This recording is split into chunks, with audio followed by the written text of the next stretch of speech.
Hello everyone and welcome back to the SteemTrail Gaming podcast. Today is the 8th of April 2018. My name is Kralizec and I will be one of your hosts for the evening.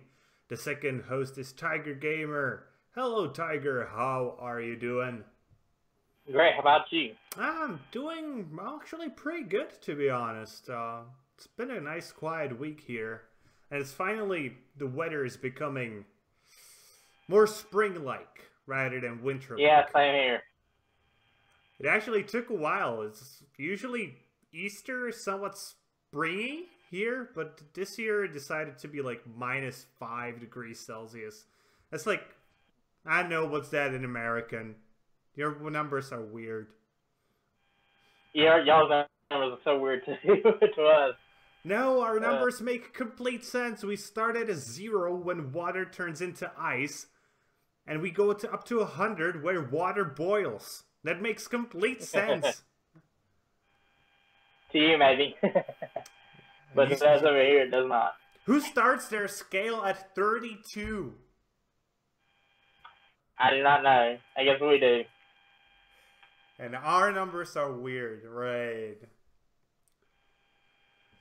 But we are here to talk about video games. So, you know what? I'll start this week. I got to play a little bit more of the game I talked about with you last week, the little RPG. Yeah. And I was talking about the fact that the combat was sort of weird. Like, it was like pushing them off a tile or something. And I will be honest, I still feel it's somewhat simplistic. I wish there were like a few more tools in there. And I've gotten used to it. I have. Yeah. I'm still completely baffled by the choice of cards there. It just doesn't fit the thematics in any other way. But the story has been decent. The graphics are still amazing. I really recommend. If you like really cool graphics, then this thing is surely for you. But otherwise, it's slightly above average. It's nothing you will write your mom back home about, but it's something you can enjoy and have a little bit of fun with. Yeah. Do you think you could play a game purely for its aesthetic? And I don't mean like realism. I mean like, you know, style over substance, let's call it. Honestly, no. How come? Well, me, I'm more of a gameplay first type of guy. Like, gameplay interests me, yeah, I'll give it a try.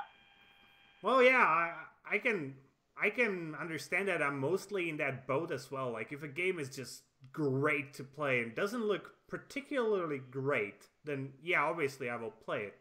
But what about a game that just looks amazing and plays averagely? I'll give it a look, but chances are I might not play through it entirely. Yeah, that's a fair point.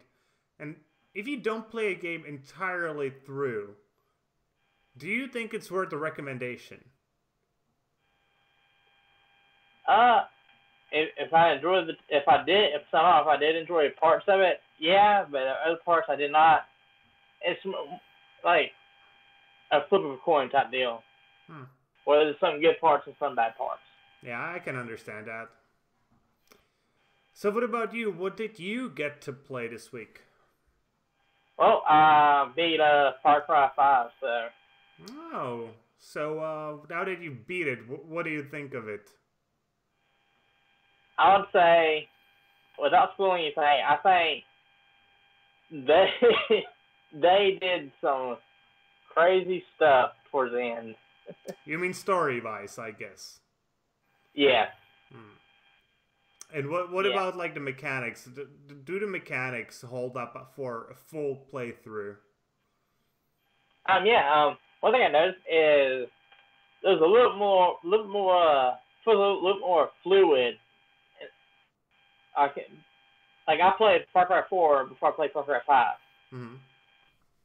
And there's like the gameplay in Far Cry 5 is a little more faster than Far Cry 4. Just a little bit more.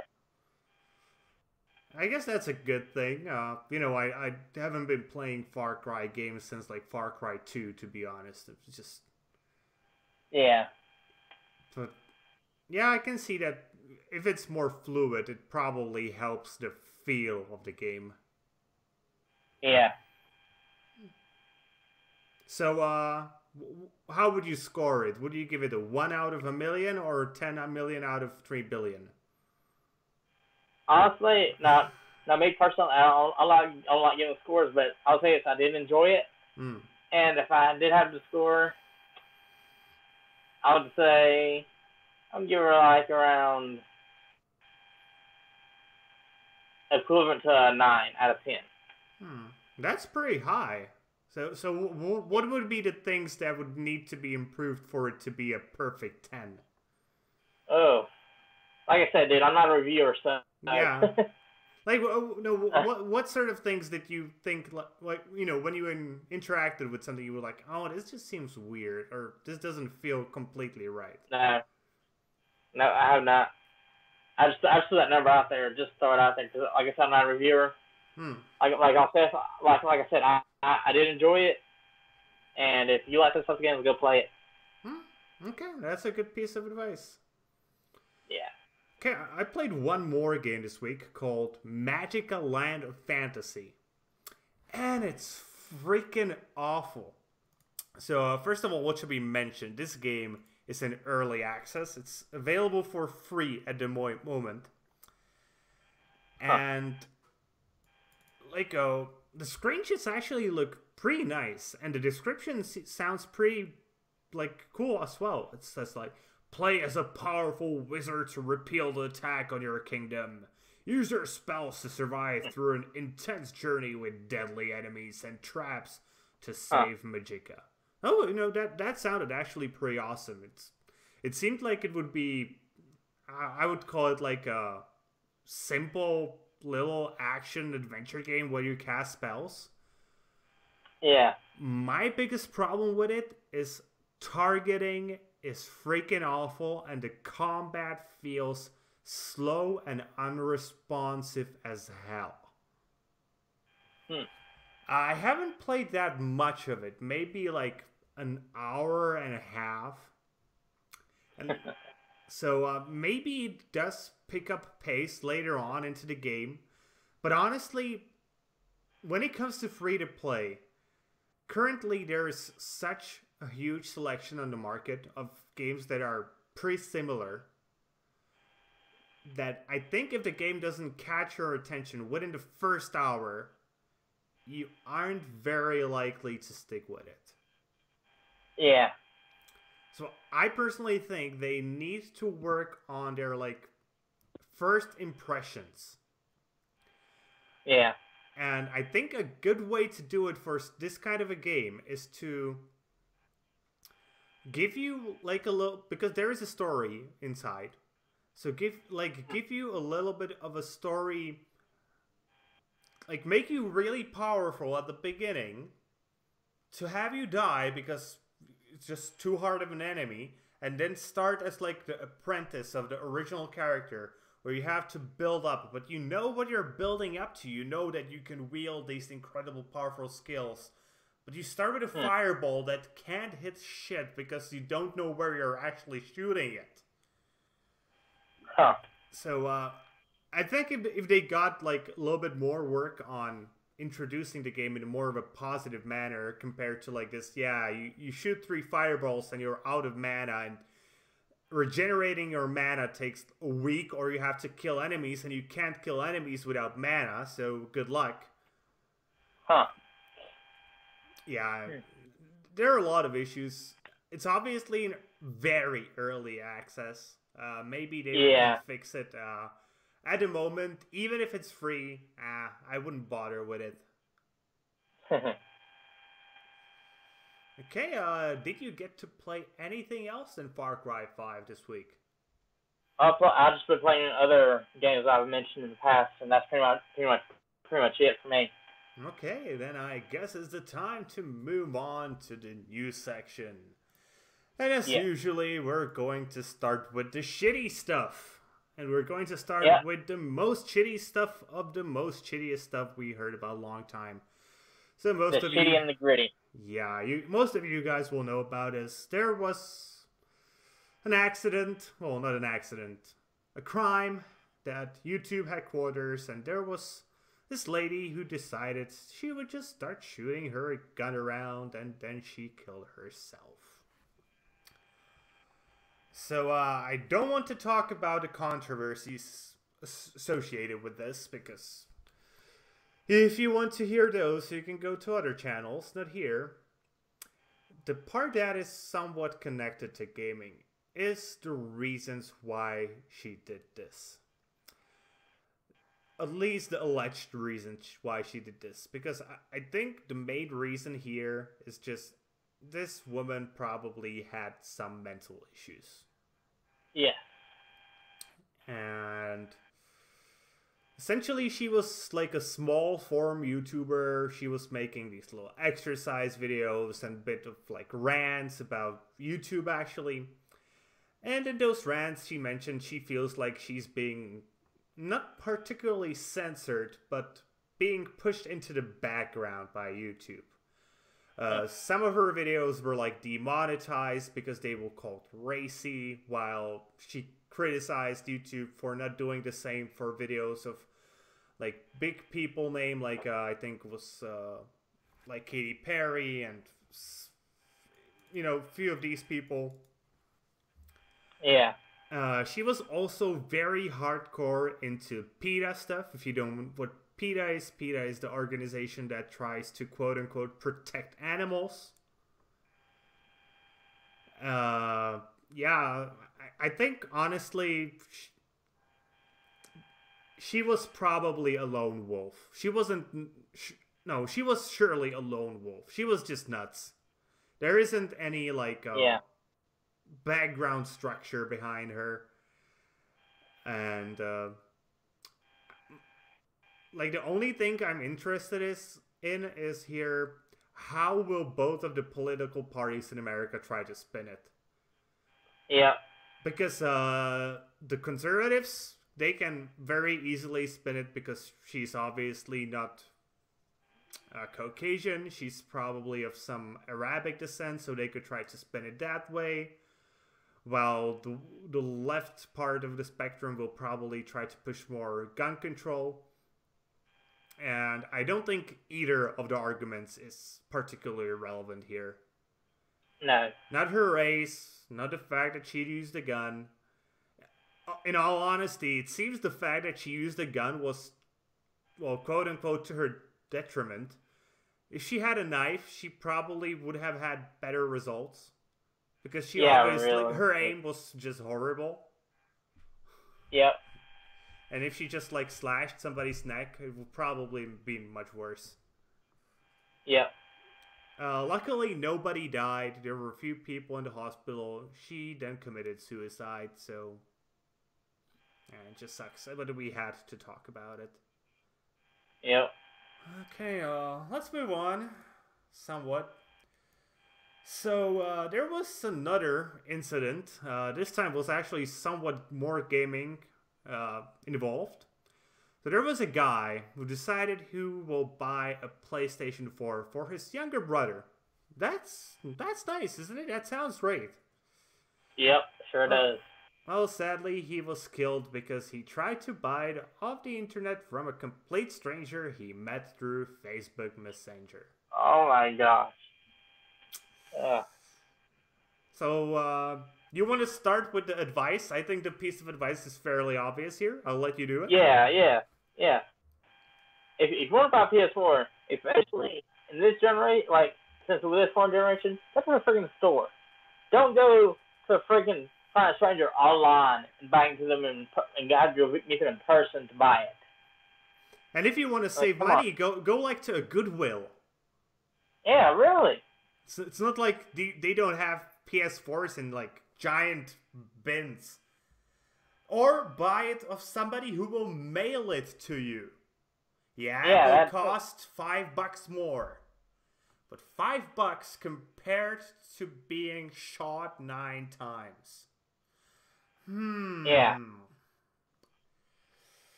So yeah, that's pretty much the man. story. So the victim's name was Danny Diaz Delgado. He was from New Jersey.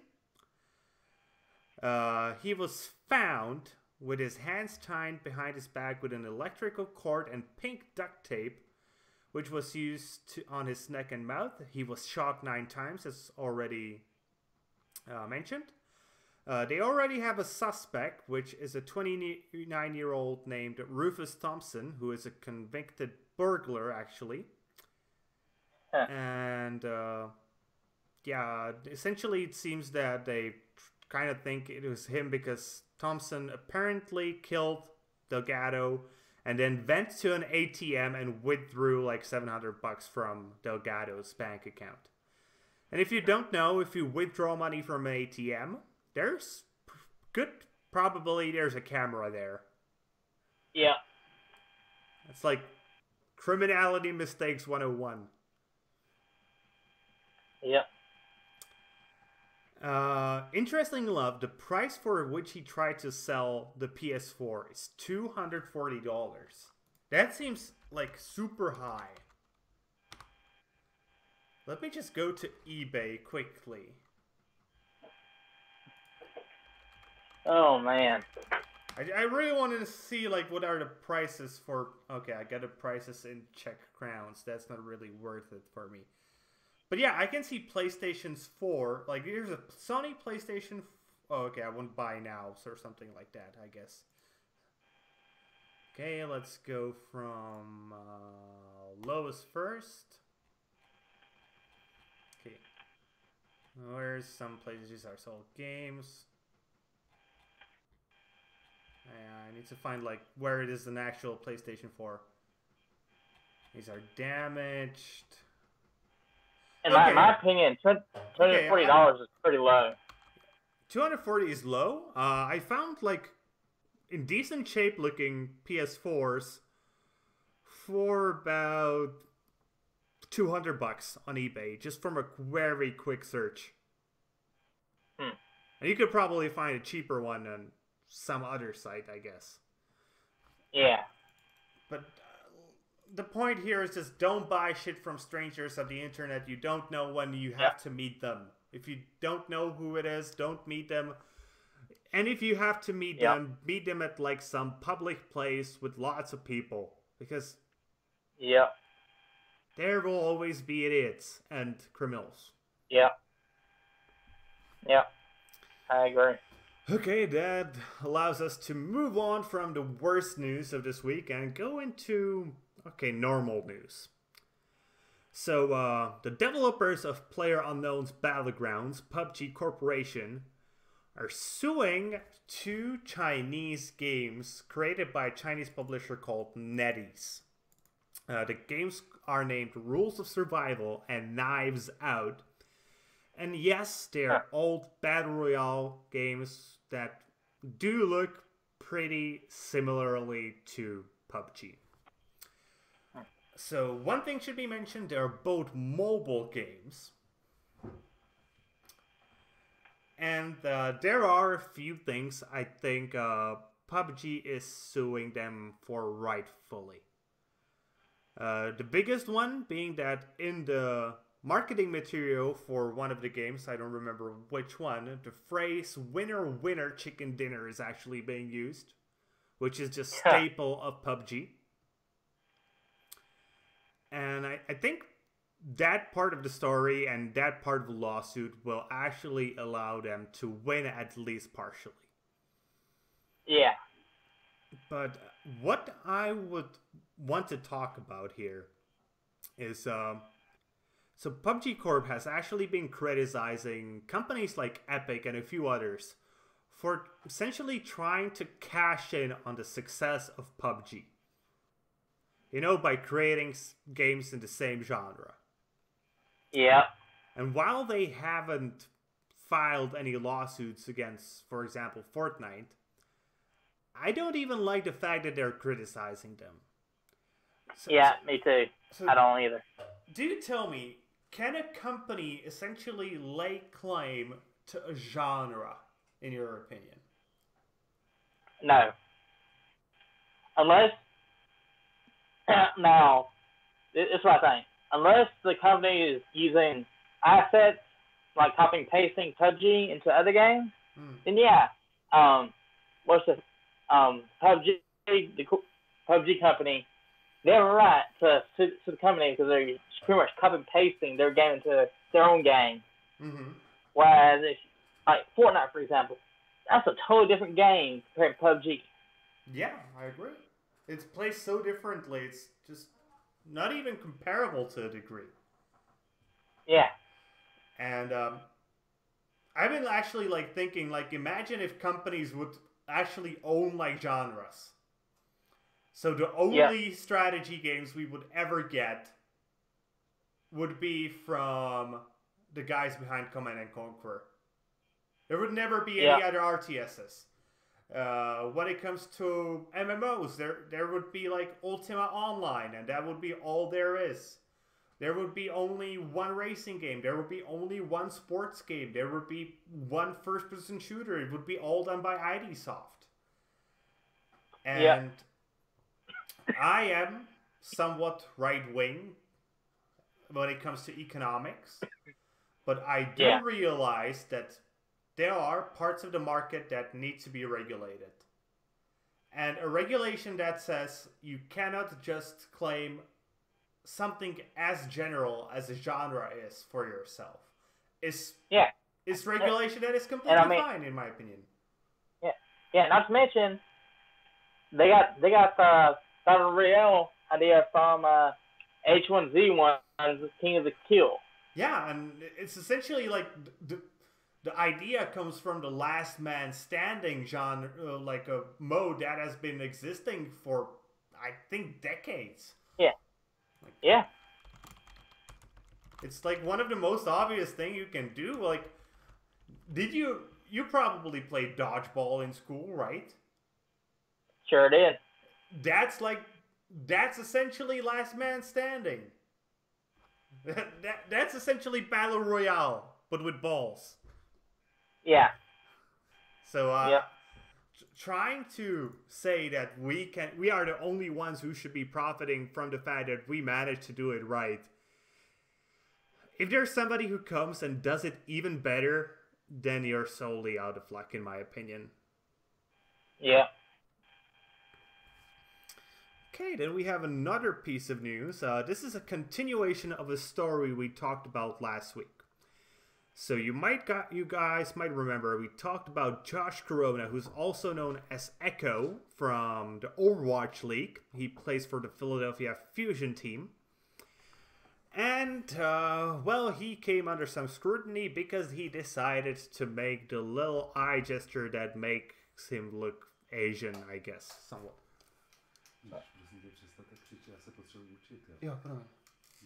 Sorry, that was my roommate. Essentially what came out of this is the fact that he was punished. He was punished by being suspended for 3 games, and he was fined $2,000. And I'm somewhat okay with that, because there is now a code of conduct, and if he wants to play in the Overwatch League, he does have to abide by the code of conduct. That seems fine. Yeah. The thing I don't like is the fact that he published a new apology. I don't know if you remember his original apology. He was like essentially like, yeah, boo-hoo, I did something. Yeah. So let me read his new apology. Dear Overwatch community, I would like to take this time to apologize for my recent misconduct. There is no excuse or explanation for my behavior on my stream late Saturday night. I am extremely disappointed in myself. I deeply regret making a mistake that has hurt so many people.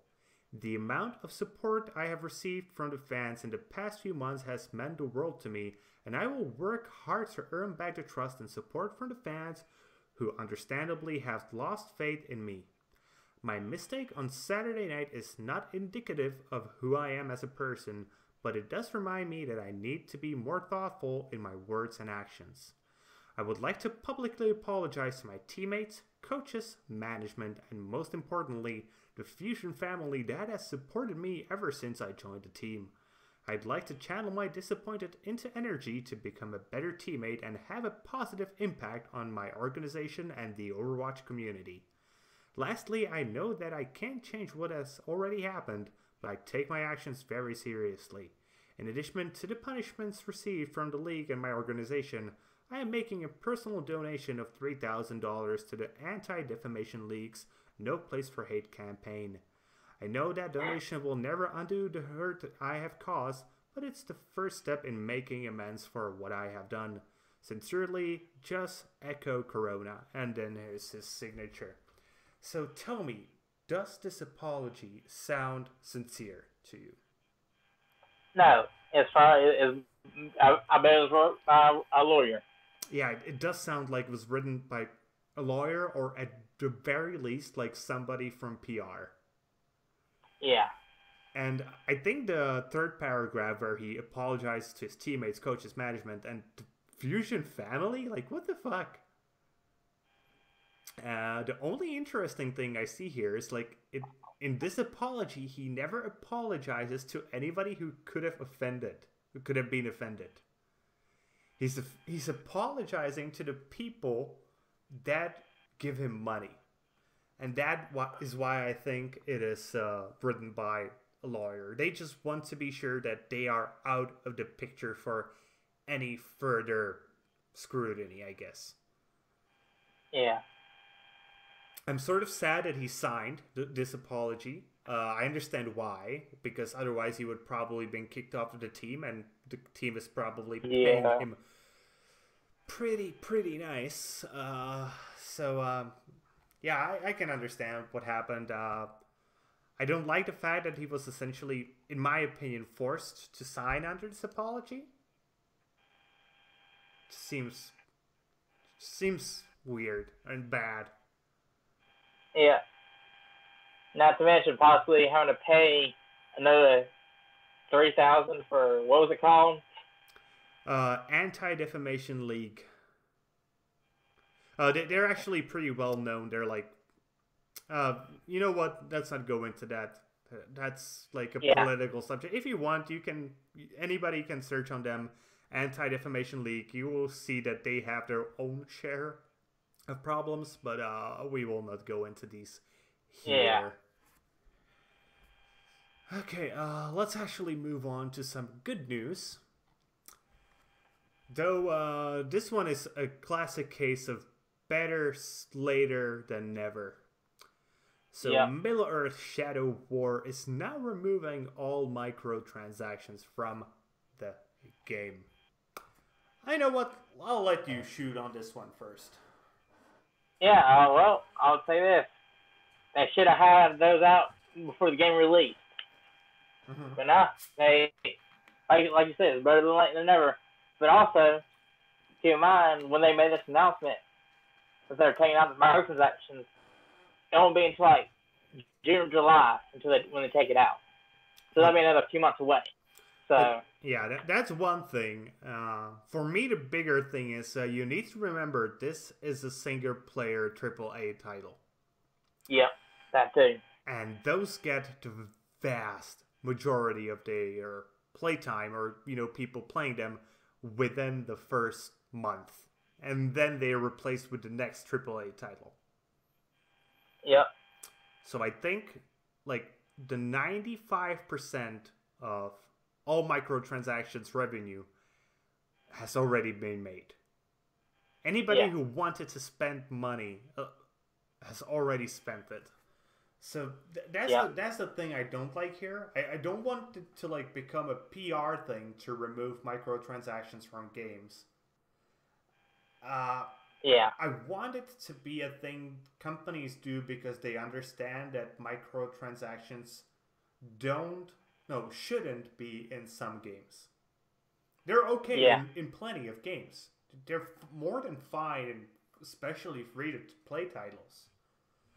But in single-player games, why do we have microtransactions in single-player games? Oh, I do know why. It's because ka-ching, but... Yep. I just don't like it. I don't either.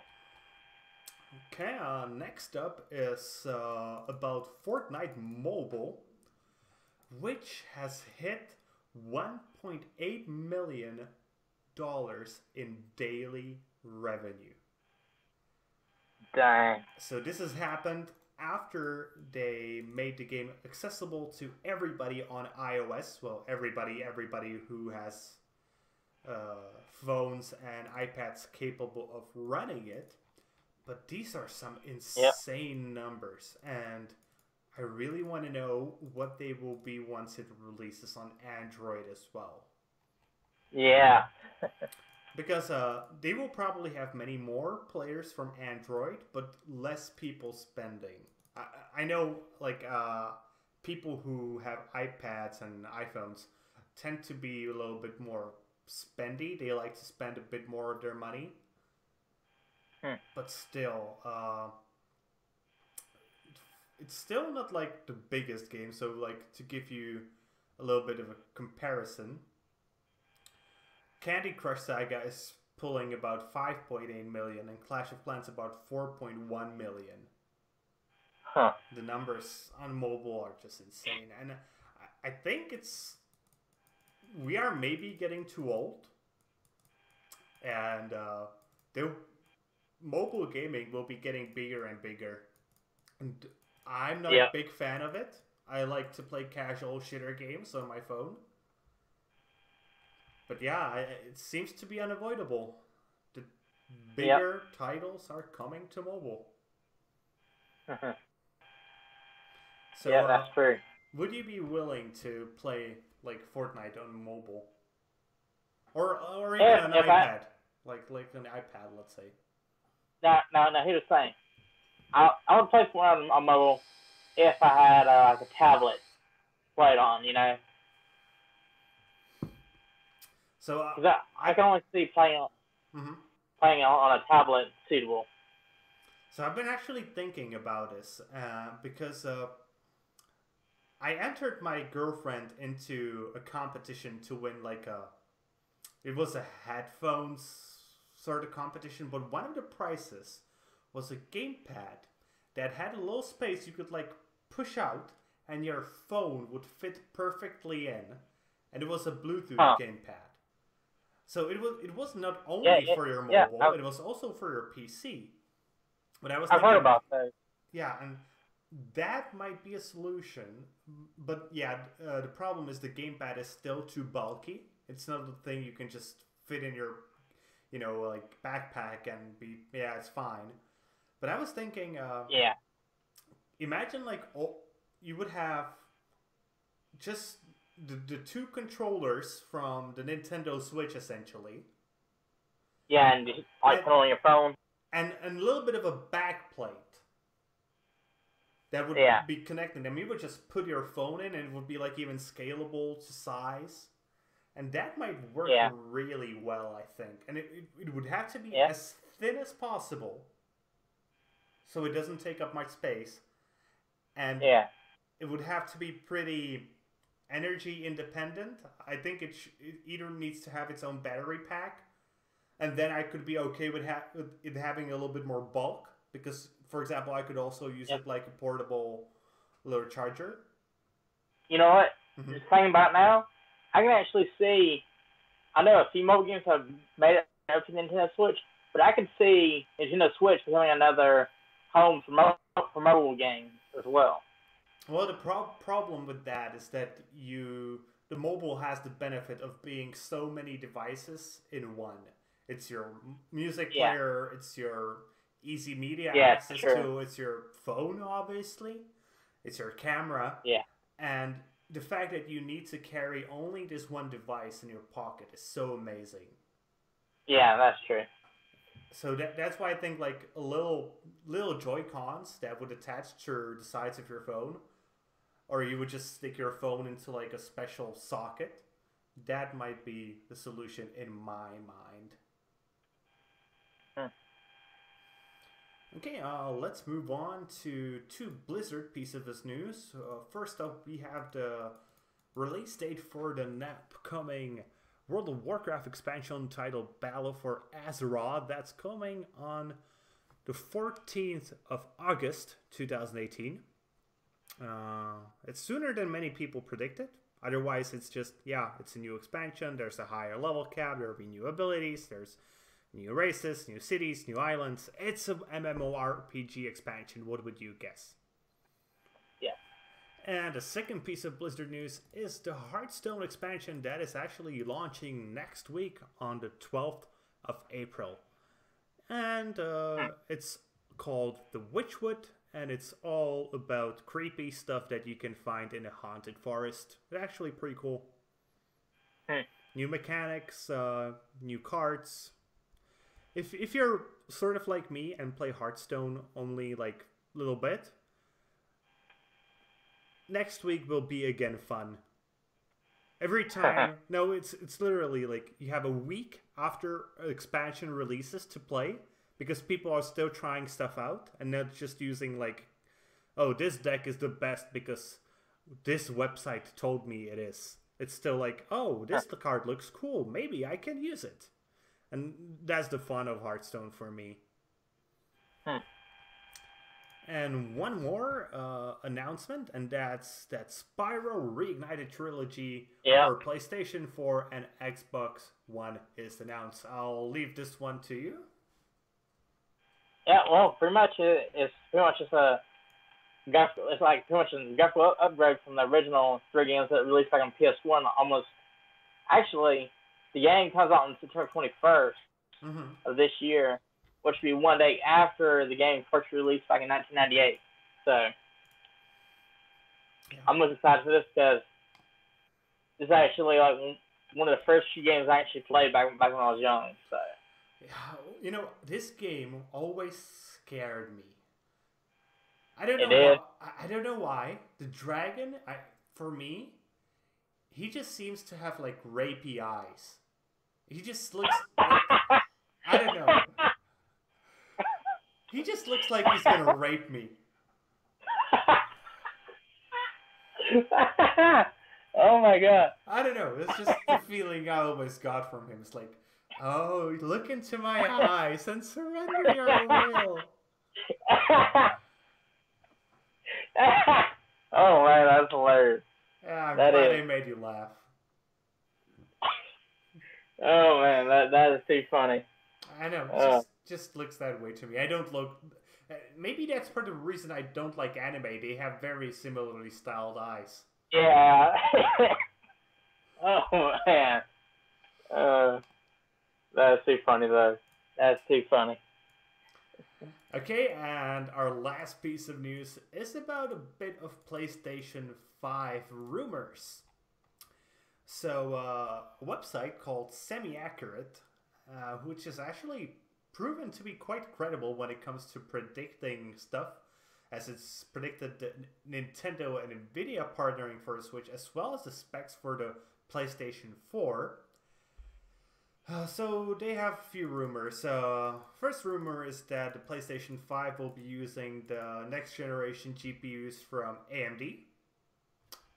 That seems pretty reasonable, as AMD has been the supplier for most of the hardware in both the PlayStation 4 and many others. Yeah. It's obviously also going to be using AMD CPUs, if that is the case. Those should be the Ryzen CPUs or the Zen architecture in general. That seems pretty obvious as well, if there will be partnering with AMD. Yeah. Apparently they actually got some news of pretty big amounts of software development kits being sent out already to devs. And that would suggest a pretty early release window. Some people speculating even like an end of year of this year. And that doesn't seem right to me. I would say my personal guess would be right before the summer of 2019 or Christmas of 2019. Yeah, that's what I'm betting on too. Like, I would say the latest would get it is winter 2019, early 2020. I personally think, I'm not an analyst or anything like that, but my bet is on summer of next year. For a simple reason, they will want to make it completely sure that they are the first on the market. Yeah. Because right now they're in such a good position market-wise compared to Xbox that they can only lose it by screwing up. So, yeah, and they will want to avoid that. So they will want to push it out early so they are the first on the market. Yeah. And there's one more rumor, and that is that the PS5 will have some virtual reality like technologies built in at the silicon level. Yeah. And that seems credible again, especially as PSVR has been by far the most successful VR headset on the market. Yeah, I have one myself, so hey. Yeah. In all honesty, though, I hope with the VR stuff, I hope they actually make it to where you can just hook in your PSVR into the PS5. Don't have to worry about that external box and all that with all those different wires. I think that will be hard for now. If you actually want to see probably the coolest way to do a VR like setup right now, though it is obviously a PC VR setup, then you know Linus Tech Tips, right? Yeah. They had a video about making a stealthy VR room. So they essentially took all the cameras and, you know, they're like in the corners and the cables are run on the sides of the wall and it's plastered over the cables. The computer's actually like inside of the ceiling. So you don't see it. And they created a special plug in the wall that has a display port and I think USB port. So they could just plug it in. The headset when they want to play, and they can plug it out, and you don't see any cables laying around. The cameras are pretty stealthy. They look like security cameras, just 3 of them aiming into the center of the room. So you look like the person who is obsessed with security but doesn't know how to do it. It actually looks pretty cool. So obviously it's not something anybody can do. Like most people just don't have the space for that. But it's still cool. Yeah. And that might be somewhat what the future of VR will be in like 10 years, I think. Yeah. Okay, so that's it for the news, unless you got something you would like to add. Nope, that's pretty much it. Okay, then it's time to go to gaming recommendations for next week. Actually got only one, and it's one that I actually had last week. And that's because the game was moved a little bit. It's called Fen Prologue, and it's a survival side-scrolling pixel art game. It's cool. It looks cool. It's going to be free to play. It's called Fen Prologue, and it's like the first chapter of a larger game called Fen that should be coming fairly soon after this game is out. What about you? Do you got anything to recommend? Oh, I only got one as well. This game called Extinction, made by Iron Galaxy. Seems pretty interesting. Okay, when is it coming out? April 10th for PS4, Xbox One, I think PC as well, for $60. I can't find it. There's so many Extinction games. Like when I write Extinction into Steam, there's like a list of 20 games that all have Extinction in them. So I think that may be a marketing flaw on their part. They didn't think this one correctly. But that's going to be pretty much it for this week, guys. Do you want to commence with the shilling? Yes. You can find me as Tygergamer on YouTube and that Tygergamer on Steam. And you can find me as Kralizec on YouTube and as Steemit as well. We both hope you enjoyed today's show. If you did, maybe you could consider giving us a thumbs up here on YouTube and subscribing to the channel.